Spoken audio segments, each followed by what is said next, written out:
ಮಾನ್ಯ ನಮ್ಮ ವಸತಿ ಸಚಿವರು ಫೋಟೋ, ಮುಖ್ಯಮಂತ್ರಿಗಳ ಫೋಟೋ ಹಾಗೂ ಉಪಮುಖ್ಯಮಂತ್ರಿಗಳ ಫೋಟೋ ಹಾಕ್ಬಿಟ್ಟು ಸಹಿ ಮಾಡಿದ್ರೆ ಯಾರು ಹೊಣೆ? ಇದಕ್ಕೆ 7 ಹಕ್ಕುಪತ್ರಗಳು, 7 ಹಕ್ಕುಪತ್ರ. ಇದ್ರ ಒಳಗಡೆ ಸುಮಾರು 460 ಮನೆ ಡೆಮಾಲಿಷ್ ಮಾಡಿ ಅವ್ರು ಯಾರೋ ಪಾಪ ವಾಸ ಮಾಡ್ತಾ ಇದ್ರು.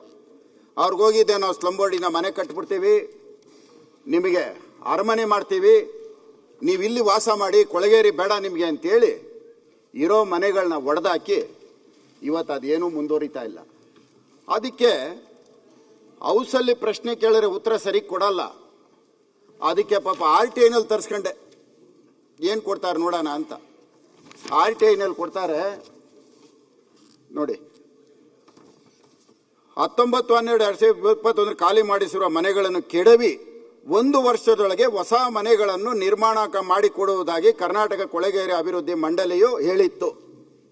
ಆದರೆ 4 ವರ್ಷವಾದರೂ ಮನೆಗಳನ್ನು ನಿರ್ಮಾಣ ಮಾಡಿಕೊಳ್ಳಲು ವಿಫಲವಾಗಿದ್ರೆ ವಿಳಂಬ ಕಾರಣದ ಬಗ್ಗೆ ಕೇಳಿದ್ರೆ ಸರ್ಕಾರ ಏನು ಹೇಳುತ್ತೆ ಅಂದರೆ, ತಾವು ಕೋರಿರುವ ಮಾಹಿತಿಗೆ ಸಂಬಂಧಿತಂತೆ ಬಿಡುಗಡೆಯಾಗದ ಸರ್ಕಾರವ ಅನುದಾನ ನಿಗದಿತ ಸಮಯಕ್ಕೆ ಬಿಡುಗಡೆಯಾಗದ ಕಾರಣ, ಸಚಿವರಲ್ಲಿ ತಾವು ಒಪ್ಕೊಂಡಿರೋದು, ಸರ್ಕಾರ 3 ವರ್ಷದಿಂದ ಇನ್ ಟೈಮಲ್ಲಿ ದುಡ್ಡು ಕೊಟ್ಟಿಲ್ಲ, ಕೆಲಸ ಮಾಡಕ್ ಆಗ್ತಾ ಇಲ್ಲ. ಇದು RTI ಡಾಕ್ಯುಮೆಂಟ್. ಅದರಲ್ಲಿ ಮತ್ತೆ ಮುಂದುವರೆದು ಹೇಳ್ತಾರೆ ಏನಂತ, ಗುತ್ತಿಗೆದಾರರಿಗೆ ಬಿಲ್ಲುಗಳನ್ನು ಪಾವತಿಸಲಾಗದ ಕಾರಣ ಕಾಮಗಾರಿಯ ಪ್ರಗತಿ ಕುಂಠಿತವಾಗಿರುತ್ತದೆ. ಯಾರ ತಪ್ಪು? ಕಾಂಟ್ರಾಕ್ಟರ್ಗಳು ಸ್ಟ್ರೈಕ್ ಮಾಡಬಾರ್ದಾ? ಕಾಂಟ್ರಾಕ್ಟರ್ಗಳು ಬೀದಿಗೆ ಬೀಳಬಾರ್ದಾ? ಕಾಂಟ್ರಾಕ್ಟರ್ಗಳು ಮನೆ ಮಠ ಮಾರ್ಕೋಬೇಕಾ? ಉಪವಾಸ ಸತ್ಯಾಗ್ರಹ ಮಾಡಬಾರ್ದು, ಧರಣಿ ಮಾಡಬಾರ್ದು. ನೀವು ಹೇಳಿರೋ ಮಾತಿದು. ಸರ್ಕಾರದಿಂದ ಅನುದಾನ ಬಿಡುಗಡೆಯಾಗಿಲ್ಲ ಅಂತ ಹೇಳಿದಿರಿ. ಆಯ್ತು, ಅಲ್ಲಿಂದ ಮುಂದುವರೆದ್ರೆ 450 ಫಲಾನುಭವಿಗಳು 10,000 ರೂಪಾಯಿ ಮಾತ್ರ ಕೊಟ್ಟಿದ್ದಾರೆ. 450 ಫಲಾನುಭವಿಗಳು ಒಡೆದಾಕಿರೋದು 450 ಮನೆ, 10,000 ಮಾತ್ರ ಕೊಟ್ಟಿದ್ದಾರೆ. ಇನ್ನೂ 90,000 ಕೊಟ್ಟರೆ ನಾವು ಕಾಮಗಾರಿ ಪ್ರಾರಂಭ ಮಾಡ್ತೀವಿ. ಅಂದರೆ ಅವನೊಬ್ಬ ಬಡವ, ಅವನ ಮನೆಯಲ್ಲಿರೋ ಪಾತ್ರೆ ಸಾಮಾನು ಎಲ್ಲ ಮಾರು 10,000 ಬರ್ತಾ ಇರಲಿಲ್ಲ. ಅವನಿಗೆ 1 ಲಕ್ಷ ನಿಗದಿ ಮಾಡಿದ್ದೀರಿ, 10,000 ಕೊಟ್ಟಿದ್ದಾನೆ, 90,000 ಕೊಟ್ಟರೆ ಕಾಮಗಾರಿ ಪ್ರಾರಂಭ ಮಾಡೋದು. ಅಂದರೆ ಅವನು ಮನೆ ಮಠ ಇಲ್ಲದೆ ಇರೋನು 90,000 ಕೊಟ್ಟರೆ ನೀವು ಸರ್ಕಾರದಿಂದ ಪ್ರಾರಂಭ ಮಾಡ್ತೀರಿ. ಅವನು ಕೊಟ್ಟಿಲ್ಲ ಅಂದರೆ ನಿಮ್ಮ ಹತ್ರ ಪ್ರಾರಂಭ ಮಾಡೋಕ್ಕೆ ಅನುದಾನ ಇಲ್ಲ. ನೀವು ಒಪ್ಕೊಂಡಿರೋದು, ಇದು ನಾನು ಹೇಳ್ತಾ ಇರೋದಲ್ಲ, ನಿಮ್ಮ RTI ದಾಖಲೆ. ನಿಮ್ಮ ಸ್ಲಮ್ ಬೋರ್ಡ್ ಎಷ್ಟು ಚೆನ್ನಾಗಿ ಕೆಲಸ ಮಾಡ್ತಾ ಇದೆ ಅಂದರೆ, ಸಭಾಧ್ಯಕ್ಷರೇ, ಯಾವುದನ್ನ ಒಂದು ದಾಖಲೆಯಲ್ಲಿ ಸಹಿ ಮಾಡಿದ್ರೆ ಆ ದಾಖಲೆಯಲ್ಲಿ ಇರ್ತಕ್ಕವ್ರು ಎಲ್ಲರೂ ಸಹ ಜವಾಬ್ದಾರರಾಗ್ತಾರೆ. ಉದಾಹರಣೆಗೆ, ತಾವು ಯಾವುದನ್ನ ಆಸ್ತಿ ಖರೀದಿ ಮಾಡಿರ್ತೀರಿ, ನಾನು ಸಹ ಖರೀದಿ ಮಾಡ್ತೀನಿ. ಹಿಂದೆ ಮೈಸೂರು ಸಂಸ್ಥಾನ ಇರುವಾಗ ಗಂಡಬೇರುಂಡ ಲಾಂಛನ ಇರ್ತಾ ಇತ್ತು. ಗಂಡಬೇರುಂಡ ಲಾಂಛನ ಆದಮೇಲೆ ಸ್ವಾತಂತ್ರ್ಯ ಬಂದ ಮೇಲೆ ಅದು ಅಶೋಕ ಸ್ತಂಭದ ಚಿಹ್ನೆ ಬಂತು. ಅದರಲ್ಲಿ ನಾವೆಲ್ಲರೂ ಒಪ್ಪಿಗೆ ಸಹಿ ಕರಾರು ಪತ್ರ, ನೋಂದಣಿ ಪತ್ರ ಮಾಡ್ಕೊಂತೇವೆ. ಮಾನ್ಯ ನಮ್ಮ ವಸತಿ ಸಚಿವರು ಫೋಟೋ, ಮುಖ್ಯಮಂತ್ರಿಗಳ ಫೋಟೋ ಹಾಗೂ ಉಪಮುಖ್ಯಮಂತ್ರಿಗಳ ಫೋಟೋ ಹಾಕ್ಬಿಟ್ಟು ಸಹಿ ಮಾಡಿದ್ರೆ ಯಾರು ಹೊಣೆ? ಇದಕ್ಕೆ 7 ಹಕ್ಕುಪತ್ರಗಳು, 7 ಹಕ್ಕುಪತ್ರ ಬೋಗಸ್ ಡಾಕ್ಯುಮೆಂಟ್ ವಿತ್ ಡಾಕ್ಯುಮೆಂಟ್ಸ್ ನಿಮ್ಮ ಹತ್ರ ಮಾತಾಡ್ತಾ ಇದ್ದೀನಿ. ಇದರಲ್ಲಿ ಸಹಿ ಮಾಡಿರೋರ್ನ ಇಟ್ಕೊಂಡ್ಲ, ಮೇಲ್ಗಡೆ ನಿಮ್ಮ ಫೋಟೋಗಳಿದೆ, ನಿಮ್ಮನ್ನು ಸೇರಿಸಿ ತನಿಖೆ ಮಾಡಬೇಕಾ? ನೀವು ಭಾಗಿಯಾಗಿದ್ದೀರಿ ಅನ್ಕೋಬೇಕಾ? ಅಥವಾ ನಿಮಗೆ ಗೊತ್ತಿಲ್ಲದೆ ಇವರೇ ಭಾಗಿಯಾಗಿದ್ದಾರೆ ಅನ್ಕೋಬೇಕಾ? ಯಾರಿದು ಕೊನೆ? ನಿಮ್ಮ ಹೆಸರಿರೋಂಥ ನಿಮ್ಮ ಫೋಟೋ ಇರೋ ಪತ್ರ ಇದು ಹಕ್ಕುಪತ್ರ. ಕಮಿಷನರ್ ಅವ್ರಿಗೆ ಫೋನ್ ಮಾಡಿದೆ, ಇದರ ನೈಜತೆ ಬಗ್ಗೆ ನನಗೆ ಮಾಹಿತಿ ಕೊಡಿ ಅಂತ ಕೇಳಿದೆ. ಅದಕ್ಕೆ ಅವ್ರು ಹೇಳ್ತಾರೆ, ಸರ್ ಈಗ ನನ್ನ ಗಮನಕ್ಕೆ ಬಂದ್ಬಿಟ್ಟಿದೆ. ಅಂದ್ರೆ ನಾನು ಕೇಳಿದ ಮೇಲೆ ಗಮನಕ್ಕೆ ಬಂದ್ಬಿಡ್ತಂತೆ. ಈಗ ಪ್ರಶ್ನೆ ಏನಂತ ಕೇಳಿ ಸಭಾಧ್ಯಕ್ಷರೇ, ಹೆಂಗಿರೋ ಸಮಯ ಇದೆ, ಬೇಕಾದಷ್ಟು. ತಾವೆಷ್ಟು ಒಳ್ಳೆ ಕೆಲಸ ಮಾಡ್ತೀರಂದ್ರೆ ಮುನಿರತ್ನ ತೊಂದರೆ ಆಗ್ಬಾರ್ದು ಅಂತ ಪ್ರಶ್ನೆ ನನ್ಗೆ ಲಾಸ್ಟ್ ಅಲ್ಲಿ ಹಾಕ್ಬಿಟ್ಟಿದ್ದೀನಿ. ನೀವು ಲಾಸ್ಟ್ ಕೊಟ್ಟಾಗ ಲಾಸ್ಟ್ಗೆ ಆಗ್ತದೆ. ಅದೇ ಇಲ್ಲ ನನ್ನ ಮೇಲೆ ತಮ್ಗೆ ಬಹಳ ಅಭಿಮಾನ, ಅದಕ್ಕೆ ಲಾಸ್ಟ್ ಇದೆ. ಈಗ ನೀವು ಪ್ರಶ್ನೆ ಕೇಳಿ, ಅದನ್ನೇ ಬಿಡಿ ಸಭಾಧ್ಯಕ್ಷ ಉತ್ತರ ಕೊಡ್ಲಿ. ಕೊಡ್ತಾರೆ, ಒಂದ್ ನಿಮಿಷ ಹೇಳ್ಬಿಡ್ತೀನಿ. ಸಭಾಧ್ಯಕ್ಷರೇ, ಕಮಿಷನರ್ ಫೋನ್ ಮಾಡಿದೆ, ಸ್ವಾಮಿ 7 ಹಕ್ಕುಪತ್ರಗಳು ಬೋಗಸ್ ಆಗಿದೆ, ಅದರ ನೈಜತೆ ಬಗ್ಗೆ ಏನೇನು ದಾಖಲೆಗಳಾಗಿದೆ, ಯಾರ್ಯಾರು ಮಂಜೂರಾತಿ ಕೊಟ್ಟಿದ್ದಾರೆ ಅದ್ರದ್ದೆಲ್ಲ ದಾಖಲೆ ಕೊಡಿ ಅಂತ ಕೇಳಿದೆ. ಅದಕ್ಕೆ ಅವರೇನಂದ್ರು ಗೊತ್ತಾ, ಸರ್ ನನಗೆ ಇನ್ನೂ ಏನು ಗಮನಕ್ಕೆ ಬಂದಿಲ್ಲ ಅಂತ ಹೇಳ್ಬಿಟ್ಟು ಮಾರನೇ ದಿನ ಪೊಲೀಸ್ ಕಂಪ್ಲೇಂಟ್ ಕೊಟ್ಟಿದ್ದೀನಿ ಸರ್, ಇದೆಲ್ಲ ಬೋಗಸ್ ಡಾಕ್ಯುಮೆಂಟ್ ಅಂತ ಪೊಲೀಸ್ ಕಂಪ್ಲೇಂಟ್ ಕೊಡ್ತಾರೆ. ಅದಕ್ಕೆ ಚರ್ಚೆ ಮಾಡ್ಲಿಕ್ಕೆ ಕನ್ವರ್ಟ್ ಮಾಡ್ಬೇಕಾ? ಹೇಳ್ತೀನಿ ಸಭಾಧ್ಯಕ್ಷರೇ, ಸ್ವಲ್ಪ ಫ್ರೀ ಬಿಟ್ಬಿಡಿ ಸಭಾಧ್ಯಕ್ಷರೇ.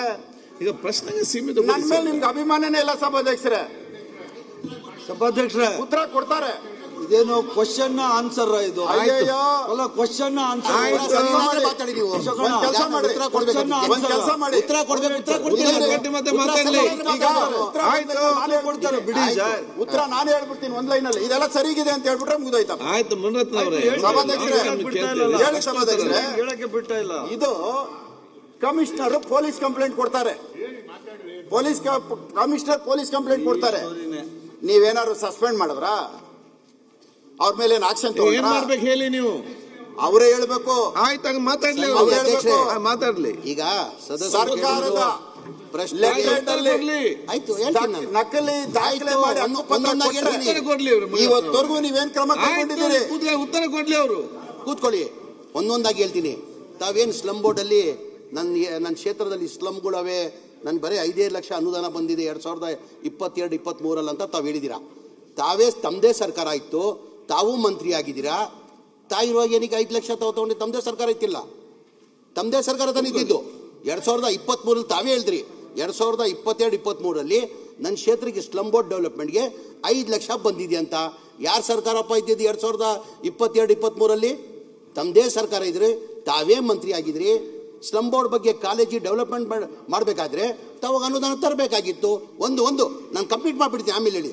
ಆಮೇಲೆ 2023-24 ನಮ್ಮ ಸರ್ಕಾರದಲ್ಲಿ 14,65,000 ಕೊಟ್ಟಿದ್ದೀವಿ. ಆಮೇಲೆ 25-26 10 ಲಕ್ಷನ ಕೊಟ್ಟಿದ್ದೀವಿ. ತಾವು ಏನು ಪ್ರಪೋಸಲ್ ಕೊಟ್ಟಿದ್ದು ತಮಗೆಲ್ಲ ಗೊತ್ತಿದ್ದಂಗೆ ತಾವು ಸರ್ಕಾರದಲ್ಲಿ ಮಂತ್ರಿಯಾಗಿ ಕೆಲಸ ಮಾಡಿದ್ದೀರಾ. ಸ್ಲಮ್ ಬೋರ್ಡ್ ಡೆವಲಪ್ಮೆಂಟ್ಗೆ ಟೋಟಲ್ ಒಟ್ಟಾಗಿ ಯಾವುದನ್ನ ಸರ್ಕಾರ ಇರಲಿ, ಕಾಂಗ್ರೆಸ್ ಸರ್ಕಾರ ಇರಲಿ, ಜನತಾದಳ ಸರ್ಕಾರ ಇರಲಿ, BJP ಸರ್ಕಾರದಲ್ಲಿ ನಮ್ಗೆ ಕೊಡದೆ 50 ಕೋಟಿ ಅನುದಾನ ಕೊಡ್ತಾರೆ ಇಡೀ ರಾಜ್ಯಕ್ಕೆ. ಟೋಟಲ್ ಸ್ಲಮ್ಗಳು ಎಷ್ಟಿವೆ? 2800 ಸ್ಲಮ್ ಅವೆ.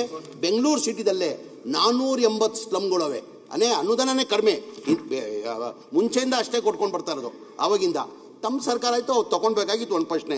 ಆಮೇಲೆ ಮನೆಗಳು ತಾವು ಹೇಳ್ತಿರಲ್ಲ, ನನ್ನ ಮನೆಗಳು ಹಿಂದಿನ ಸರ್ಕಾರದಲ್ಲೇ 13ರಿಂದ ಹಿಡ್ಕೊಂಡು 18ವರೆಗೂ 1000 ಮನೆಗಳು ಸ್ಯಾಂಕ್ಷನ್ ಆಗಿತ್ತು. ಅದರಲ್ಲಿ 625 ಮನೆಗಳು ಕಂಪ್ಲೀಟ್ ಆಗಿದೆ. ಅದ್ರಲ್ಲಿ ತಾವು ಹೇಳಿದ್ರಿ, ನಾನು RTIಯಿಂದ ತೆಗ್ದೆ, RTIದಲ್ಲಿ ಬರೀ 1 ಲಕ್ಷದಲ್ಲಿ 10,000 ಕೊಟ್ಟಿದ್ದಾರೆ, 90,000 ಕೊಟ್ಟಿದ್ದಾರೆ, ಕಾರಣಕ್ಕೆ ಮನೆಗಳು ಕೆಲಸ ಶುರು ಮಾಡಿಲ್ಲ ಅಂತ ಹೇಳ್ತಾರಲ್ಲ. ಅದೇನು RTIದಲ್ಲಿ ಬಂದಿದೆ ನನಗೆ ಗೊತ್ತಿಲ್ಲ. ತಮ್ಗೆ ಗೊತ್ತಿದ್ದಂಗೆ ಈಗ ಒಂದು ಮನೆ ಕಟ್ಟಬೇಕಾದ್ರೆ 7.5 ಲಕ್ಷ ರೂಪಾಯಿ ಆಗ್ತದೆ. ಕೇಂದ್ರ ಸರ್ಕಾರದಿಂದ ಪ್ರಧಾನ ಮಂತ್ರಿ ಆವಾಸ್ ಯೋಜನಾ ಅಂತ 1.5 ಲಕ್ಷ ಕೊಡ್ತಾರೆ. ರಾಜ್ಯ ಸರ್ಕಾರದಿಂದ ಜನರಲ್ಗೆ 1,20,000 ಕೊಡ್ತಾರೆ. SC ST ಇದ್ರೆ 2 ಲಕ್ಷ ಕೊಡ್ತಾರೆ. ಅವರೇಜ್ ತಗೊಂಡ್ರೆ 3 ಲಕ್ಷ ಆಗ್ತದೆ. ಬೆನಿಫಿಷರಿ 1 ಲಕ್ಷ ಇಲ್ಲ, 4.5 ಲಕ್ಷ ಕಟ್ಟಬೇಕಾಗಿತ್ತು. ಎಷ್ಟು? 4.5 ಲಕ್ಷ ಕಟ್ಟಬೇಕಾಗಿತ್ತು. ಇಡೀ ರಾಜ್ಯದಲ್ಲಿ ನಾನು ಹೇಳ್ತಾರೆ, ನಿಮ್ಗೆ ಒಂದೇ ಕ್ಷೇತ್ರ ಅಲ್ಲ, 1,80,253 ಮನೆಗೆ ಬೆನಿಫಿಷರಿ ಪೇಮೆಂಟ್ ಬರಬೇಕಾಗಿತ್ತು.